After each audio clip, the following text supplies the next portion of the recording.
साथियों नमस्कार। आज की वीडियो का टॉपिक है अम्लीय मिट्टी। जैसा कि आपने लास्ट वीडियो में देखा था कि हमने क्षारीय मिट्टी के बारे में बात करी थी और क्षारीय मिट्टी में हमने बहुत सारी फसलों के बारे में बात करी थी जो कि क्षारीय मिट्टी की फसलें हैं। और आज जानेंगे अम्लीय मिट्टी के बारे में। अम्लीय मिट्टी में कौन कौन सी फसलें उगाई जा सकती हैं, अम्लीय मिट्टी की हम पहचान कैसे कर सकते हैं और क्षारीय मिट्टी की कैसे पहचान करें। तो आज की वीडियो में मुख्य रूप से तो ये बात आप जानोगे कि हम अम्लीयता और क्षारीयता का पता कैसे लगा सकते हैं। बिना किसी मशीनरी के आप पता लगा सकते हैं अपने घर पर बैठकर बड़े आसानी से। और आज हम जानेंगे कि अम्लीय मिट्टी में हम कौन कौन सी फसलें उगा सकते हैं जिनका उत्पादन ज़्यादा हो सकता है। तो साथियों, क्योंकि धान की फसल अब कटने के कगार पर खड़ी है और मिट्टी का अगर हमें पता लग जाएगा कि हमारी मिट्टी अम्लीय है या क्षारीय है तो हम उसमें सही फसल का चुनाव करके बुवाई कर सकते हैं। उससे हमें अगले सीजन में अच्छी पैदावार देखने को मिलेगी। तो साथियों, आज का मेरा टॉपिक यही है और मैं बताने जा रहा हूँ आपको कि किस एरिया में अम्लीयता ज़्यादा देखने को मिलती है, अम्लीय मिट्टी में कौन कौन से तत्व ज़्यादा बढ़ जाते हैं जिसकी वजह से मिट्टी की अम्लीयता बढ़ जाती है। साथियों, ये सारे टॉपिक्स आप कवर होंगे तो बने रहिए वीडियो में। आइए शुरुआत करते हैं इस वीडियो की। सबसे पहले पॉइंट में जानते हैं कि अम्लीय मिट्टी होती क्या है। तो हमने जैसा कि जान पाए हैं कि 6 पॉइंट से नीचे वाले पीएच की मिट्टी को हम अम्लीय मिट्टी बोलते हैं। हमारे भारत में लगभग 40% भूभाग में हमारी अम्लीय मिट्टी ज़्यादा मात्रा में पाई जाती है और अगर उसका ट्रीटमेंट कर लिया जाए तो उसमें या सही फसलों की बुवाई करी जाए तो उसमें हमें उत्पादन ज़्यादा देखने को मिल सकते हैं। साथियों, अगर बात करें यहाँ पर कि सामान्य मिट्टी से अम्लीय मिट्टी कितनी अलग होती है, तो देखिए सामान्य मिट्टी का पीएच 6 पॉइंट से लेकर 7.2 के बीच में होता है और अम्लीय मिट्टी का पीएच 6 पॉइंट से जस्ट नीचे रहता है।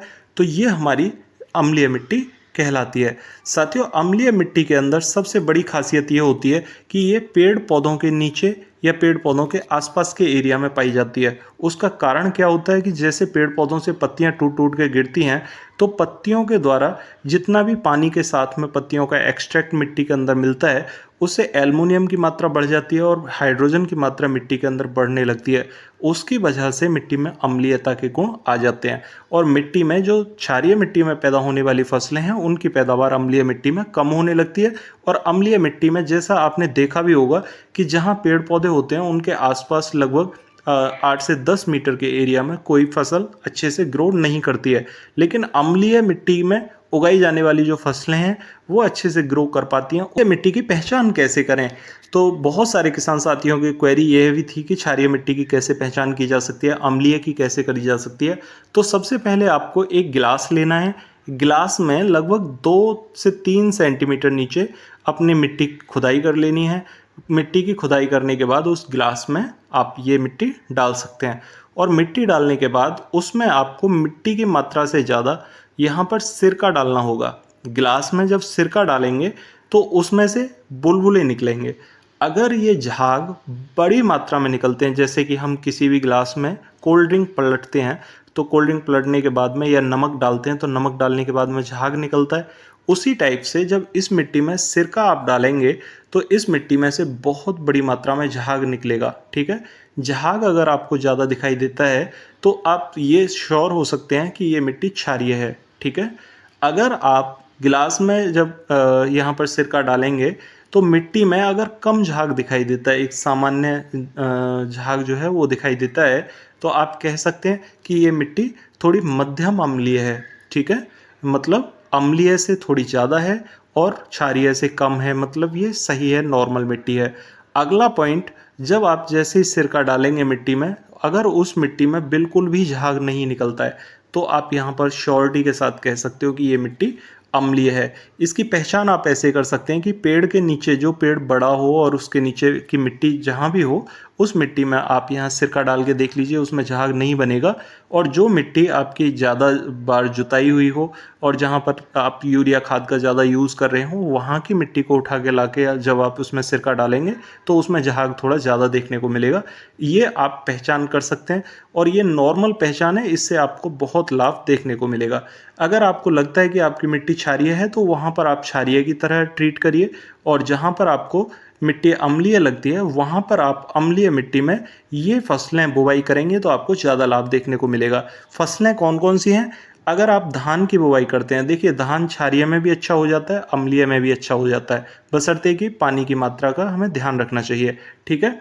आलू की फसल बहुत अच्छी होती है अम्लीय मिट्टी में, आपने देखा भी होगा पेड़ पौधों के नीचे आलू की फसल हो जाती है।